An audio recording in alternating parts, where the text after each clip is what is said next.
Curso Bíblico Fundamento Apostólico 2, Lección 3. La Iglesia Cristiana.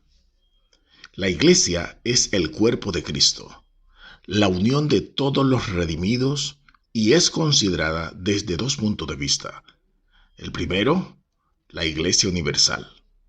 Es el conglomerado de creyentes en Cristo en cualquier parte del mundo, sin distinción de raza, cultura o clase social, etc.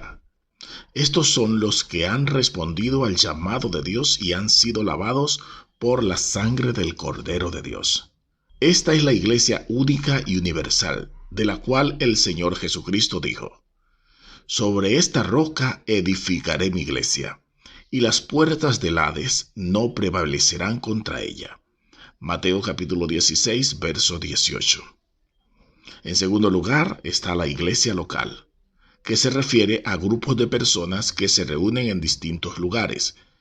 Es bueno aclarar que en ninguno de estos dos casos se refiere a capillas o edificios donde las iglesias o congregaciones se reúnen a celebrar su culto. La palabra iglesia se deriva de una raíz etimológica griega, eclesia, que es igual a decir llamar fuera.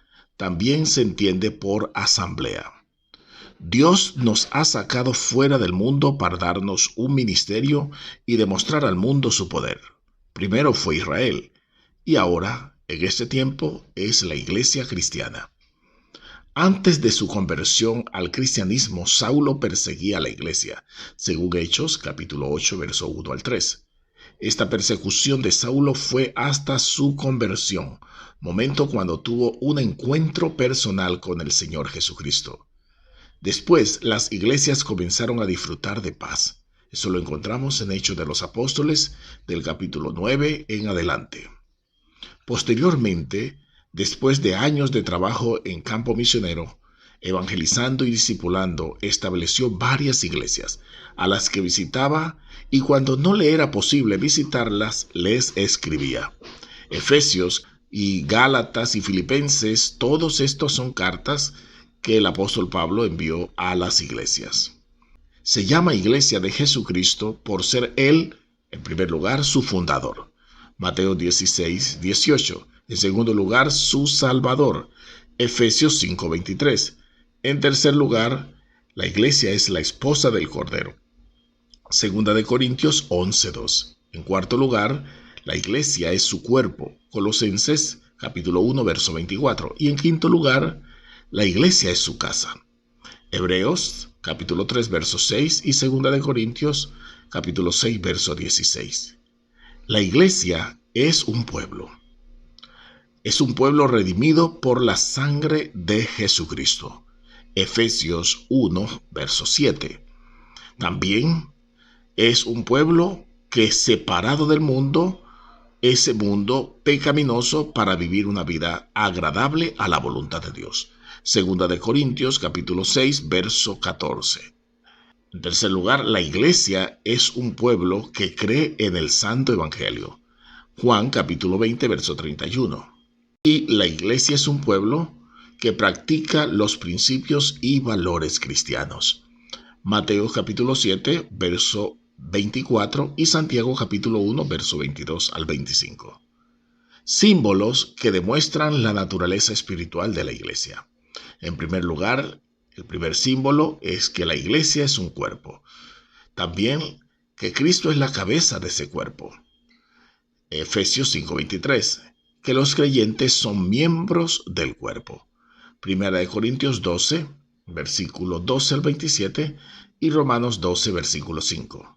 Esto nos lleva a una convicción de la relación que existe entre Cristo y de un creyente a otro. Además, la iglesia es un edificio. Cristo es el fundamento y la piedra principal del ángulo. Cada creyente es una piedra viva en el edificio espiritual. Primera de Pedro, capítulo 2, versos 5 al 7. El Señor Jesucristo es la vid verdadera. Cada creyente es considerado como un pámpano o una rama que debe llevar fruto. Juan, capítulo 15, verso 1 al 8. Eso demuestra que el creyente participa de la misma naturaleza espiritual que nuestro Señor Jesucristo. Así como el pámpano recibe la savia del tallo de la vid, en 2 de Pedro 1:4, Dios el Padre, que es el labrador, limpiará solo al creyente que lleva fruto, para que éste produzca más fruto. Juan capítulo 15, verso 2.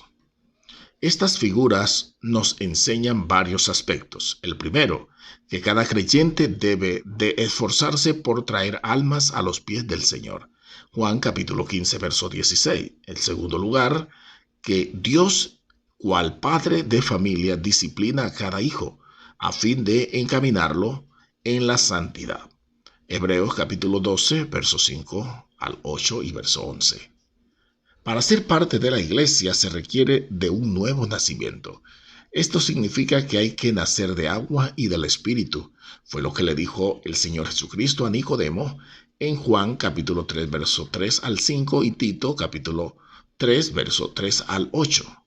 Se debe poner la fe en Cristo Jesús y en los méritos de su sangre que nos limpia de todo pecado. Hechos capítulo 16, verso 31, Efesios capítulo 1, verso 7 y Primera de Juan capítulo 1, versos 7 y 9.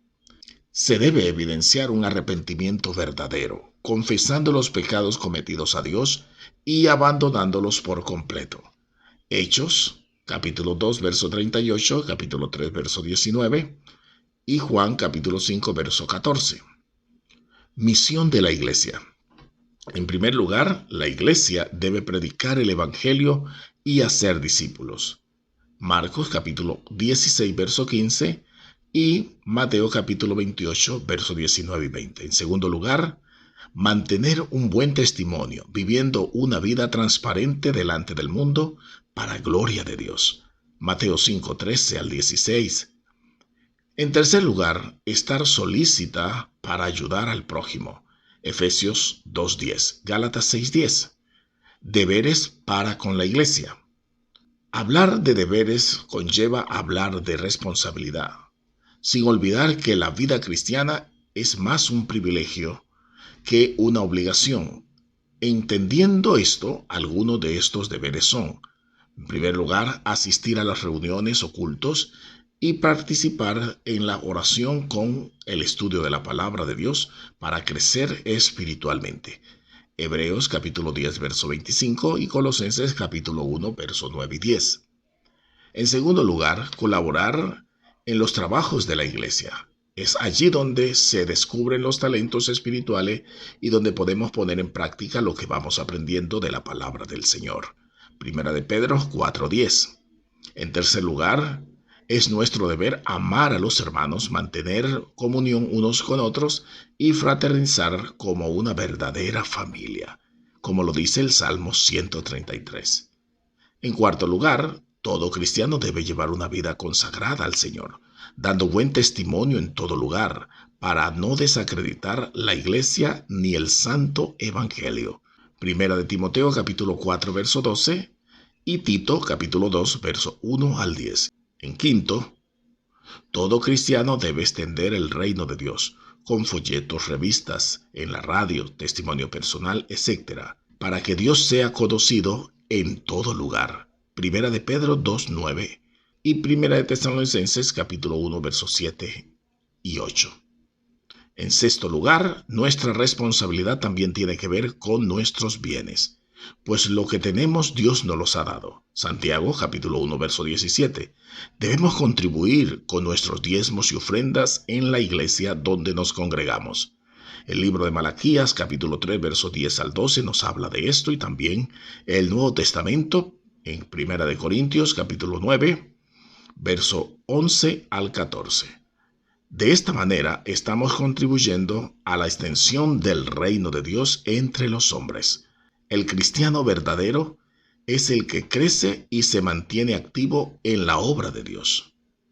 Tres maneras de crecer en la iglesia. En primer lugar, por el estudio de la palabra de Dios. El Señor lo dijo en Juan capítulo 5, verso 39. Escudriñad las escrituras. Y por la mañana volvió al templo, dice también la escritura, y todo el pueblo vino a él, y sentado él, les enseñaba. Juan capítulo 8, verso 2. También Primera de Pedro, capítulo 2, verso 2 nos dice: desead como niños recién nacidos la leche espiritual no adulterada, para que por ella crezcáis para salvación. En segundo lugar, crecemos en la iglesia por medio de la oración. La Biblia dice: orad sin cesar. Primera de Tesalonicenses, capítulo 5, verso 17. Y Lucas, capítulo 6, verso 12 dice: en aquellos días, él fue al monte a orar y pasó la noche orando a Dios. También en Lucas 11, verso 1 dice: aconteció que estando Jesús orando en un lugar, y cuando terminó, uno de sus discípulos le dijo: Señor, enséñanos a orar, como también Juan enseñó a sus discípulos. En tercer lugar, crecemos en la iglesia por caminar en obediencia, poniendo en práctica lo que enseña las Sagradas Escrituras. Pero sé hacedores de la palabra, y no tan solamente oidores, engañándoos a vosotros mismos, dice Santiago capítulo 1, verso 22. Dice el Señor Jesucristo en Juan capítulo 14, verso 21. El que tiene mis mandamientos y los guarda, este es el que me ama. Y el que me ama será amado por mi Padre, y yo le amaré y me manifestaré a él. Gloria a Dios.